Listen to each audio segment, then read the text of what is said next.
I'm Meg Hitchcock, and I'm in Charleston, South Carolina, on a residency with the Foundation for Spirituality and the Arts. I have 1 week left, so I'll be here for a total of a month, and I'd like to share my work with you, so this will be my studio talk. I work with text, and sacred text usually, sometimes text from literature, and that's what I'm most known for with my work. And I've been doing this work since around 2008. I lived in California prior to that, at the Bay Area, and I was painting. And when I moved to New York in 2007, I had no idea that I would stop painting and start using text. And so it's really been a long journey for me. And so this piece that you're looking at now, Christ Has No Body But Yours, is from the Saint Teresa of Avila, and it's a poem that she wrote, and the letters are cut, the individual letters are cut from the Quran. And so my work is about cutting text from one sacred text and turning it into another. I sometimes refer to it as a cross-pollination of sacred texts. The idea behind it, just the broad idea, being that sacred texts are really all pointing toward the same thing. And there's a specificity that each religion encompasses, but broadly they're all pointing toward an inner realization of truth, and they just have different means of getting there. So I think I have a close-up of this here. No. Each letter is cut individually. Each letter is 4 cuts with an X-Acto blade, so it's a very labor-intensive process.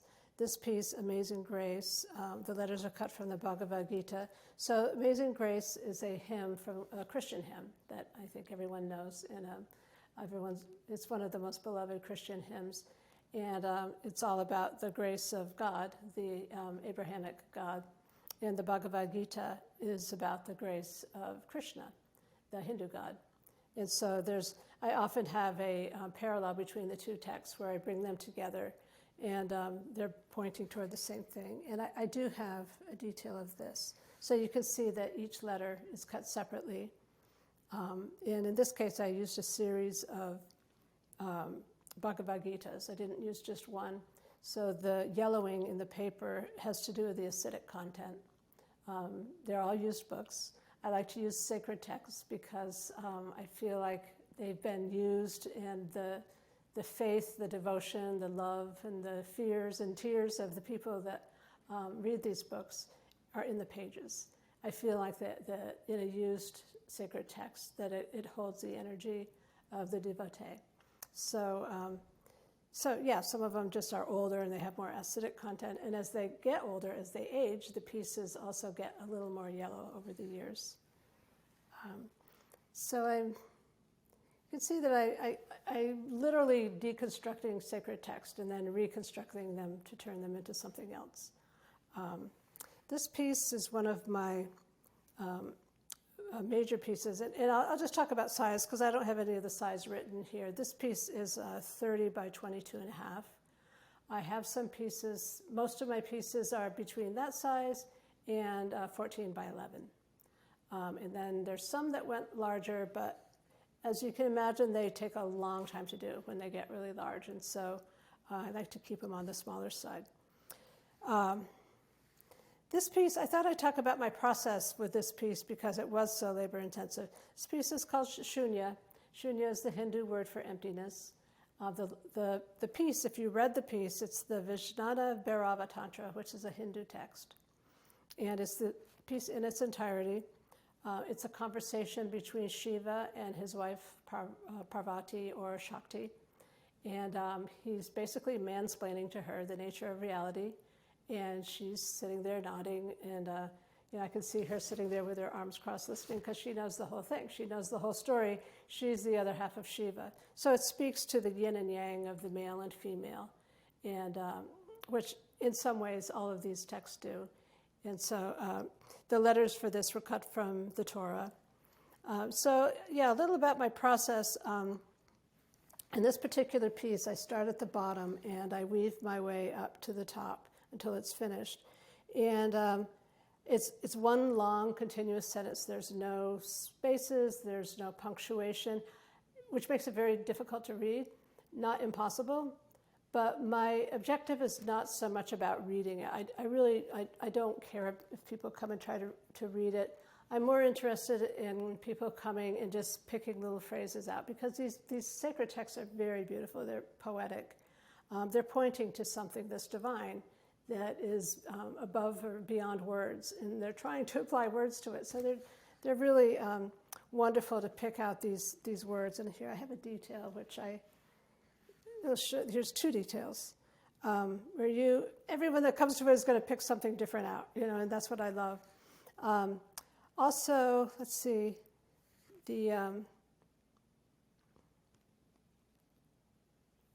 I've already said I prefer to use the used books, because I think it brings another energy level to the piece. And it's the energy of the book that's being communicated, particularly on a piece that's this large. When you see it on a wall, it's just like a wall of text. And you can get lost in it very easily, which I like. And so, they take a long time to do. Anticipating some questions about my work. My work is very time-consuming. And each letter is cut one by one. I get into a zone with it, especially with a big piece like this, where I just cut, and each letter's 4 cuts, and I pick it up with my X-Acto blade and I put it down and repeat. But that's what it takes. So it's a meditation. It really is a form of meditation for me. And like any meditation, it can be grueling, it can be blissful, it can be obnoxious, boring, but most of the time it's just what I do. I did this particular type of work for 11 years, by the way, and then later I needed to move on and do something a little different, in which I introduced paint, and you can see some of those behind me here. This piece is the same size, 30 by 22 and a half. Subhanallah means, I believe it means in Arabic, praise God. It means glory be to Allah, may Allah be exalted. So this is a combination of, it's the Lord's Prayer. So I use a combination of Bibles and Qurans to create this. And again, there's a different yellowing content.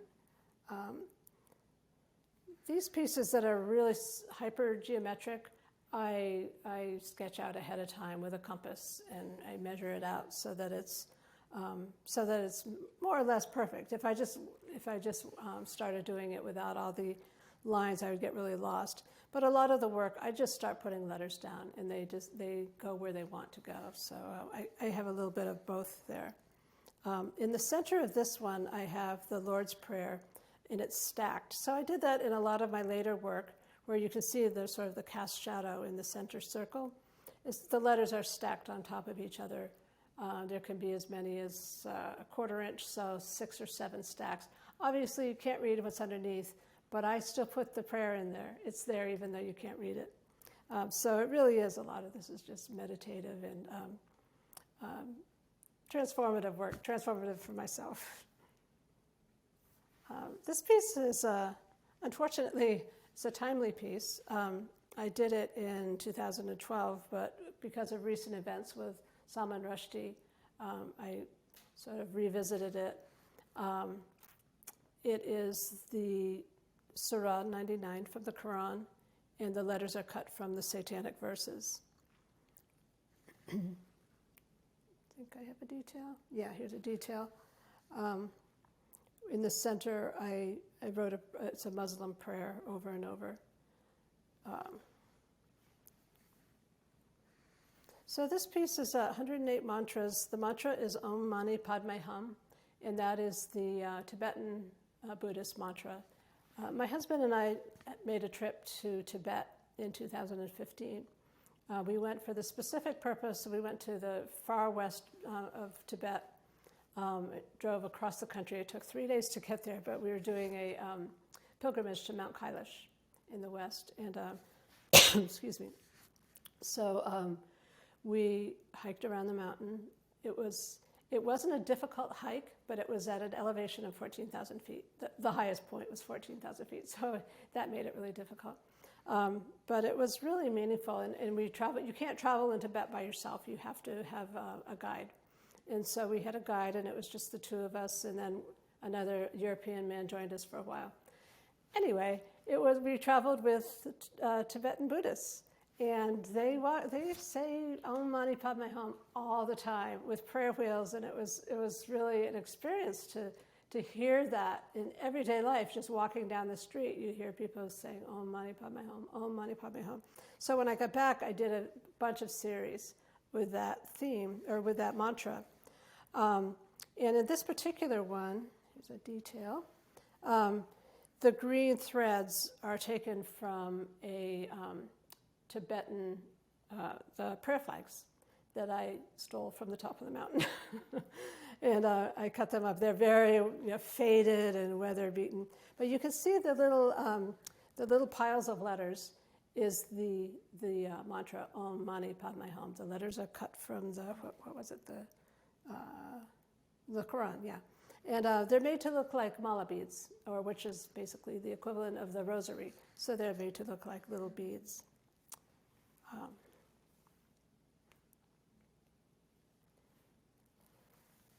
This is an excerpt from my grandmother's diary. So this is one of those cases where I did not use the sacred text. Sometimes I do that. And I said before that I like to take texts, or I think I said, I'd like to take texts that have some kind of parallel with each other, like Amazing Grace. In some cases, I like to take texts that are really sort of opposite from each other, and there's a lot of contrast there. And in this case, I couldn't think of any further contrast than my grandmother's diary and the Kama Sutra. So that's what this was about. It's kind of, for me, it was funny. And so you can see how her, this cloth, my grandmother used to set the alarm for every morning at like 6 o'clock so she could get up and do her ironing. Why, I'm not sure. And so this cloth is something that she would have ironed. And yeah, you can catch little passages from her diaries. When I do pieces like this that are cloth, and I have a few more here, I try to sketch them out ahead of time so I have something to kind of follow. I have the outside shape of it. But in fact, it's just impossible to follow any kind of drawing. The text has a life of its own. Once I get in there, I try to control it, but it's absolutely in control. I have to follow wherever it takes me. So this is what happens, and it's I just have to let go and let the text do what it wants to. Here's another piece, another attempt at humor. So the Kama Sutra, and I cut the letters from the Kama Sutra, or I cut the commas rather from the Kama Sutra. Sometimes I rip pages from holy books and use those as my base layer.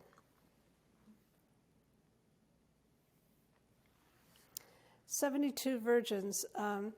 This piece, I did a few of these pieces. The size is 14 by 11, and then the detail on the right is blown up quite a bit. I did quite a few of this size in these circular shapes as comments, because there are a lot of tropes in religion, and from every angle, every possible angle. From a Western angle, we have this sort of a joke about Muslims and about extremists having to do with 72 virgins. Like the jihadists are promised 72 virgins if they're killed in an act. Basically, if they commit suicide in the name of Allah, then this will be their gift. It's nowhere in the Quran. It's just something that we made up to mock Muslims, and it's really unfortunate. The idea being, it's just the subtle idea behind it being that Muslims in Islam is very violent. But Christians say that, and it's like, are they forgetting about the Spanish Inquisition? And so really, I think all of these are, it's very unfortunate that we characterize Muslims as being violent, because even the word Islam is the word for peace and surrender, so.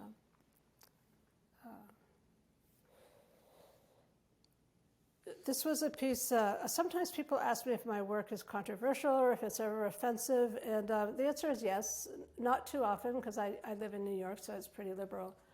If I was to show somewhere else, I might not be cut so much slack.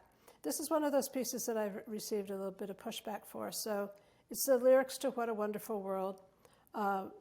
Everyone knows that song by Louis Armstrong, made it famous. And it's a beautiful song. It really speaks to the humanity and love of human beings, and I think most people get kind of teary-eyed when they hear it. So I cut the letters from Mein Kampf from Adolf Hitler. And the reason I did that wasn't to be a jerk. I was thinking of the light and the darkness, and I was thinking of bringing like the yin and yang together. And I felt like there's something, like it's like light and shadow. They're the completion of each other. So yeah, I wasn't trying to be controversial, but I can see why some people would think that. When it was finished, I burnt as you can see, the little burn marks are burnt with Tibetan incense to bring some equilibrium. So this is another one of those pieces that I laid out ahead of time, and it is they're very methodical. There's not much guesswork. I just follow the lines with this. Same with this, another geometrical piece. And The Secret of the Golden Flower is a Chinese sacred text. And it was kind of made popular by Carl Jung, and I used actual thorns for this. This was one of my larger pieces. I believe it's like 65 inches wide, and so it's pretty long. These take me a really long time to do. That's why I don't do a lot of them. So this piece is from the Quran. I wasn't exactly sure what it said. I thought it said La ilaha illa Allah, which I'm sure I'm not pronouncing correctly, which means there is no God but Allah. So I had it in a show in Brooklyn, and a guy came, and he was a Muslim, and he read it to me. It's a Kufic form of Arabic writing, which is very stylized. A lot of Muslims who read Arabic can't read it because it is so stylized.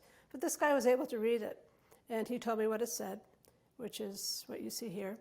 And so, and the letters are cut from the Book of Psalms for this. So it brings together the Christian, the Jewish, and the Muslim, the three Abrahamic religions. And again, this would be, if you sat down and if you tried to read this, it wouldn't be easy to read because it skips around quite a bit. But again, legibility is not really my concern here. It's more just picking out pieces of it. This is a niqab, and the hymn to Tara is this beautiful piece of writing out of the Hindu tradition. It's a hymn to a Hindu goddess, green Tara. It's very beautiful, and this is one of those pieces where I wanted the cloth to kind of go in one direction, and it just had its own mind, but in the end it turned out okay. This piece is 30 by 22.5. I did a series of 5 niqabs. This was a really important piece to me, and I'm going to use this as an opportunity to talk about my past, my personal history, and how I arrived here at this body of work, because a lot of times people want to know why I do this particular kind of work, and it's not just like for the fun of it. It's because I have a really deep connection to it. I was raised a Christian. I went to the Methodist Church, and that's where I was raised, and our family for many generations went to the same church. We had our own pew. When I was still pretty young, I wasn't quite yet a teenager, my dad became a born-again Christian, and he really dove in head first. It was, he really fell in love with Jesus, and he stayed that way till the day he died, which was a few years ago. So he was really a man of God, and I loved my dad. I was very close to him. And he really wanted everyone he knew, particularly his family, to become born-again Christians. So I did. I became a born-again Christian and when I was a teenager, and I remained a born-again Christian until my early 30s. So clearly, after I left home, I went to college. I moved to California when I was 20. And I was very involved with the evangelical Christian movement, which was really hot there then, probably still is, Chuck Smith and Calvary Chapel. and my whole community, my whole social life was around the church.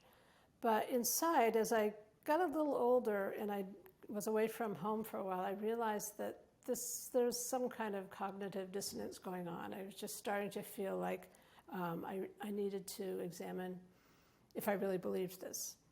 And I did a lot of traveling. I traveled in Europe for a while. I traveled around the country.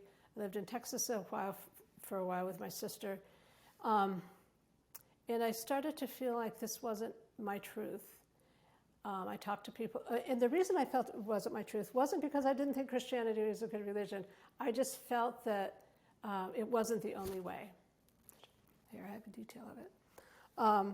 So I had a midlife crisis a little early, and I had therapy with Christian therapists, which wasn't working for me. So then I had therapy with non-Christian therapists. I talked to my pastor, my dad.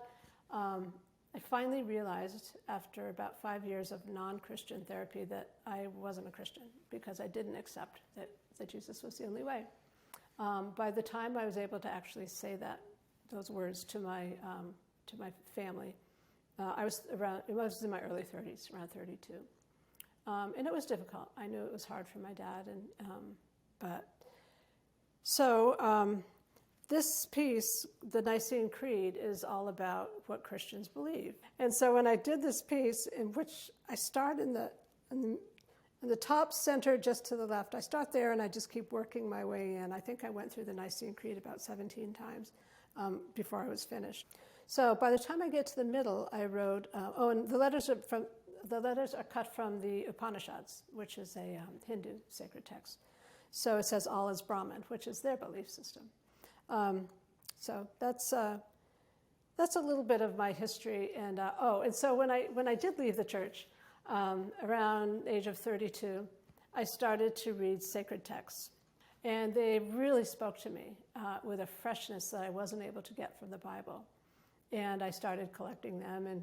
And the Upanishads was the thing that really resonated the most. But I started reading Buddhist writings and collecting them. So flash forward however many, 25 years, I guess, when I was in New York and I thought I would start using sacred texts in my work, I had a lot of them to choose from. So that's how the whole thing came about. And I don't like labels when it comes to spirituality. I don't mind if other people use labels. I don't particularly like them myself, but I am a student of Buddhism, and I don't call myself a Buddhist. But I'm a student of Buddhism, and I find that it's something that it's not a belief system, but it basically provides me with a toolkit that really works for me. Okay, so that was from 2008 till around 2018, 19, and then I wanted to start painting again. I am a painter, and I love color, and I really missed it. And so I was trying to think, how can I introduce color into the work and just not have it look hokey or forced? And I tried a lot of different things that didn't work. And then I got inspired to try illuminated manuscripts.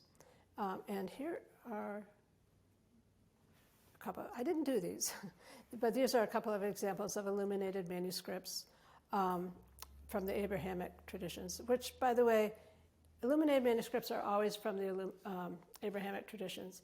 If it's a Tibetan manuscript, it's called an illustrated manuscript. The illumination has to do not with the fact that you're just illuminating, expounding upon something, but actually the light, the gold leaf or silver leaf that's used that actually reflects light. And some of mine. So here are some of mine. Most of these I've taken from the Buddhist tradition. So the piece of writing is from Longchenpa in this case, a Buddhist writer, long dead. And I used a little bit of gold leaf here, but such a small amount that it doesn't really show up in the slide. And I just kind of throw everything that I love into it. I do some stitching, I use some gold leaf, I have the letters, and it just, this series really brought together a lot of drawing and things that I've always really loved doing. In the upper right, I used some stitching from a Tibetan prayer cloth. This is one that isn't a sacred text. When you wish upon a star, it's a Disney-inspired piece, I suppose. But there are certain songs from the American Songbook that always make people kind of tear up, and it gives people a warm and fuzzy feeling, so I use those a lot of the time. And the size of these, by the way, are around 14 by 11, sometimes a little bit bigger. Here's one of my very few political pieces, Let America Be America Again, by Langston Hughes. And then I didn't put the titles on these, but these are some more from the same series. I have a lot of them. And then finally, this is a series that I'm very excited about because it's my current series. I call them Illuminations because the piece on the left, by the way, is just a detail of the piece on the right. It's not very text heavy. There's just a little bit of text that I cut from sacred text. I'm not cutting the letters. I'm cutting portions of sentences. And they're illuminating the text, but they're not like heavy on the manuscript part. But it gives me an opportunity to play with color, play with shapes and shadows. And that's a lot of what these are about. Is there's no consistent light source, right? And so there's the light's shining from here in some cases, and so you can see the light and shadow falling in odd places within one text. And it very loosely and metaphorically refers to that religion, there is no one light source. There is no one way. There's all these different ways that we can follow spirituality, whether you call it God or consciousness, whatever you want to call it, the self. And I try to capture that in one piece. So that's what these are about. Still in the same size, around 14 by 11. The altars is cut from the Aeneid.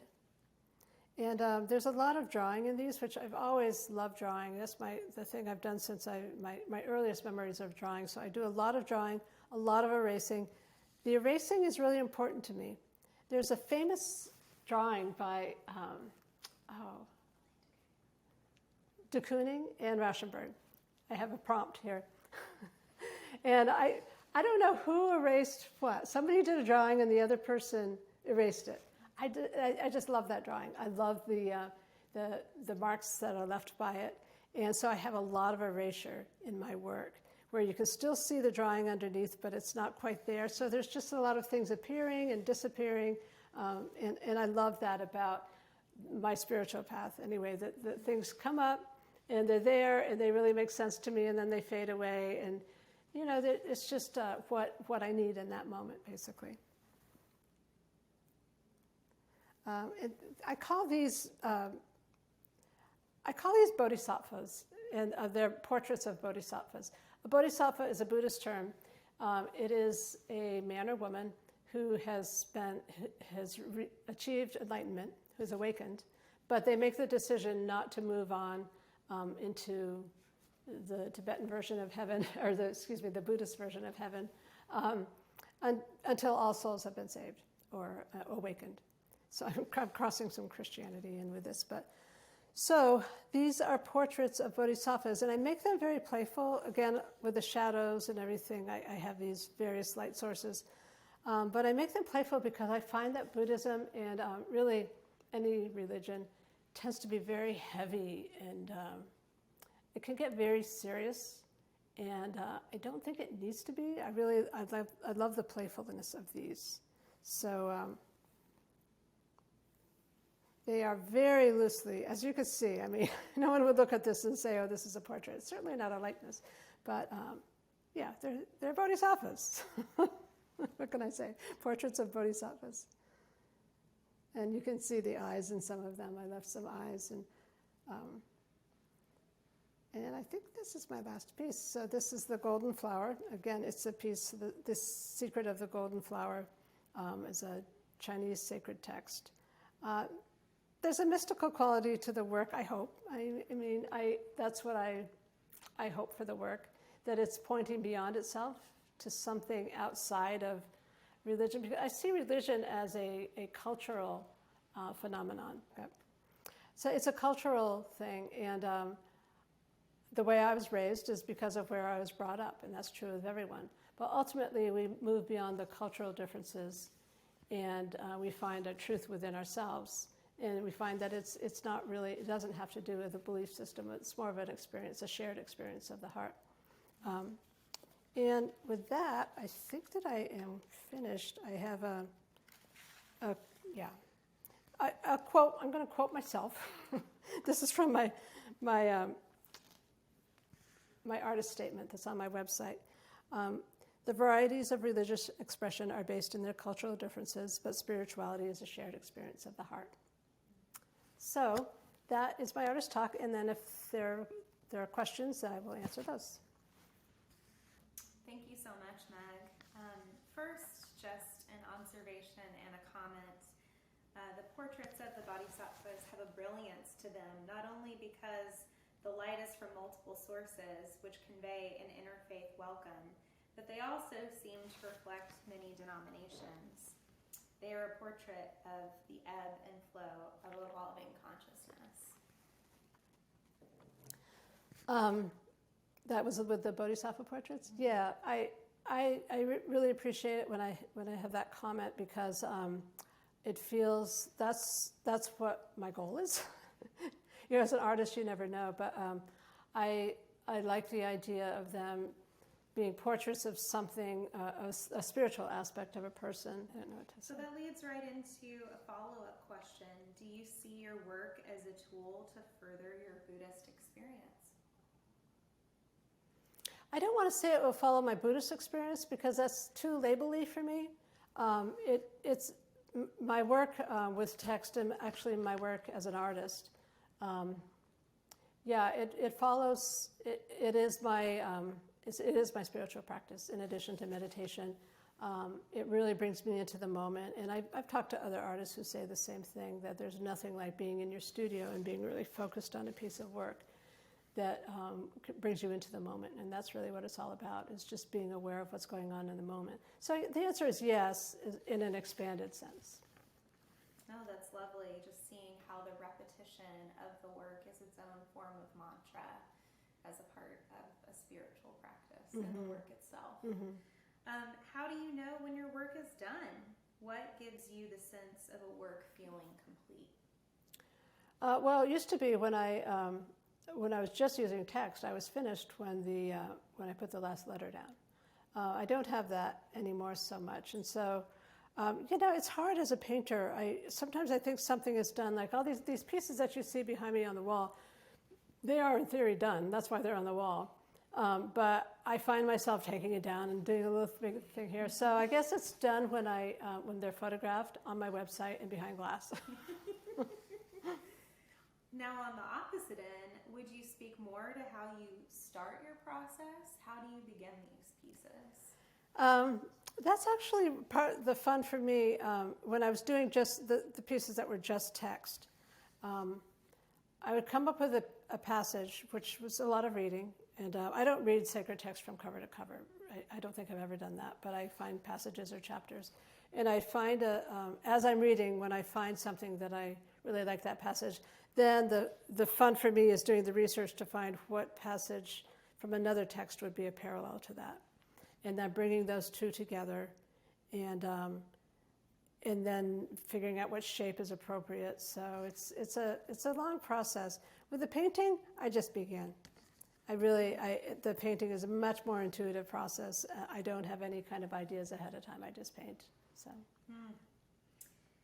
What is your response to people that might be offended with how sacred texts are used and represented in your work?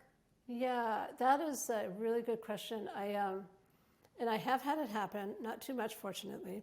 But I'm coming from a really genuine place. I am not a person who likes to offend anyone, and so I just explained to them that this is an honest process for me. I'm doing it with respect, and I feel that these books that I'm deconstructing, these sacred texts, I'm doing it because I feel like I'm bringing them to a higher purpose, which also can be offensive. Sometimes that doesn't work. I'm pointing to something beyond the religion, but I'm also including the religion in that. So it's a tricky response, but I've always been able to pull it off, and I've always been able to show the person and convince the person that I mean no offense. Mm. So, would you speak more to your work as autobiographical? yeah, my work, well, I told you my story, so my personal history figures into this. It's really, being an artist and having this process helped me to deconstruct my faith and to examine my faith. Not for the purpose of leaving it, but to see if I wanted to stay, and I decided that I didn't, so it was a real important tool for me. But then it also helped me to reconstruct my faith and realize that I don't have to have a specific God or something specific to believe in, that I can do it. My faith doesn't have to have specificity to it, I guess is what I'm trying to say. So it's autobiographical in that sense. And I don't know, it's hard to talk about my current work in terms of being autobiographical because I'm too close to it right now. It's easier to talk in the past tense. But I think all artists' work is just by its nature, by definition, it's autobiographical because it reveals something about you and where you are in your, basically in your path at a given moment. We are so honored and grateful for you to share here about your journey and your work. Thank you so much, Meg. Thank you.